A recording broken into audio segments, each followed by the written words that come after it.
Bienvenue dans cette nouvelle revue de moi-même, Raph Leranduc. Cette fois-ci, une double revue de deux petits sets de Mega Construx, anciennement Mega Bloks de la gamme Halo. Ce sont des ODST, les droupes de choc aéroportés de cet univers-là.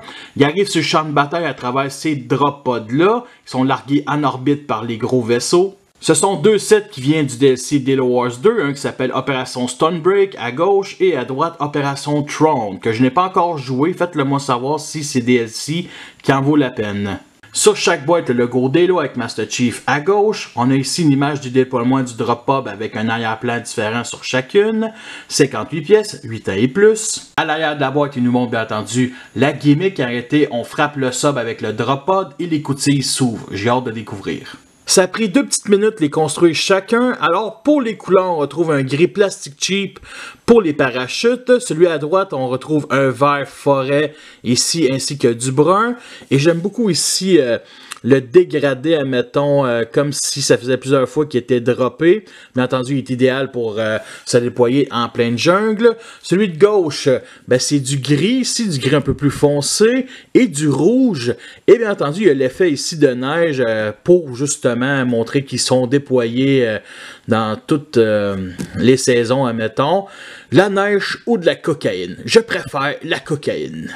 Ils ont aussi du silver ici autour des fenêtres de couleur noir fumé qu'on voit pas à l'intérieur. Sinon, un petit tour du propriétaire sur le côté, on a des rétropropulseurs.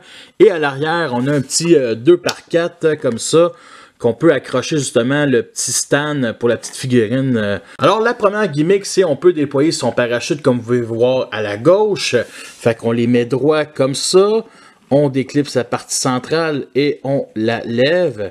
J'ai parlé de la partie centrale et non des parachutes. Et justement, ça se déploie d'un vaisseau et rendu en atmosphère, le parachute se déploie pour, bien entendu, ralentir le drop pod. Ça arrive quand même assez rapidement. Et à un moment donné, se détache à quelques mètres juste avant qu'il atterrisse. Et en parlant d'atterrissage, comme ça. Fait que vous remarquez cette partie-là ici que quand touche le sol, il y a ça ici qui lève et quand ça lève, ça touche le bas de l'écoutille et c'est là que ça s'éjecte. Ça reproduit totalement ce qu'on voit dans les jeux. Alors voici un petit close-up des deux figurines à l'intérieur sans les écoutilles. C'est sûr que c'est un peu sombre. Il y en a un qui est comme un peu tassé vers la gauche à cause de son gun ici qui est dans une des connexions. Et lui, j'ai mis son sniper devant. Il n'y a pas d'endroit pour mettre installer son sniper. Alors, on va les sortir.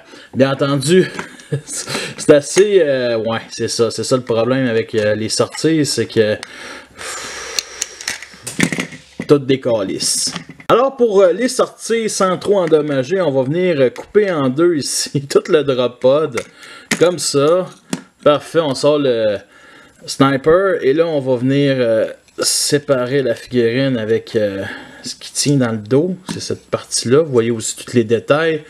La fameuse connexion pour mettre, on va dire, un gun, mais pas son sniper, là. Il y a aussi un siège, c'est quand même cool. Voici un petit close-up sur les deux figurines qu'il nous fournit avec.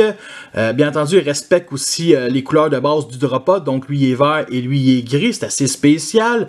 Les couleurs secondaires orange et rouge est un hommage à deux ODST du jeu Halo 3 ODST, Dutch, le spécialiste des armes lourdes, et Mickey, le spécialiste des explosifs.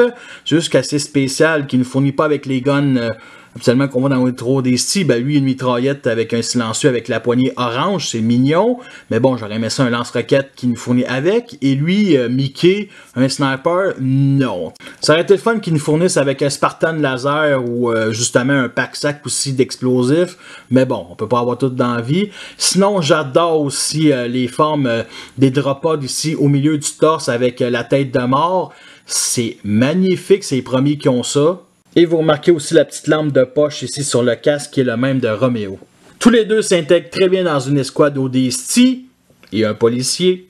Et pourquoi pas une petite comparaison de drop pod? Celui-ci, c'est la première génération. On pouvait déployer son parachute de la même manière. Et on pouvait ouvrir les coutilles d'en avant et sur le côté comme ça. C'était vraiment cool. L'autre ici, ça c'est vraiment, il nous vendait en magasin une figurine ODST à l'intérieur dans coquet, puis il y avait le prix qui était accroché. Fait que ça sépare juste en deux, c'est vraiment fait plus cheap, mais ça reste quand même cool. L'idée, ça continue aussi dans la gamme de 2018. Nous sommes rendus à la fin de cette revue. J'espère que vous l'avez apprécié. Je vous recommande ces deux petits sets-là qui sont quand même pas chers que ça, 13 $. Moi, je les ai pognés en spécial 10. Il y en a un troisième aussi avec le mix de couleurs orange et bleu. Je déteste ce mix-là. Merci à tous d'avoir écouté cette revue-là. Fait que sur ça, je vous laisse et à la prochaine.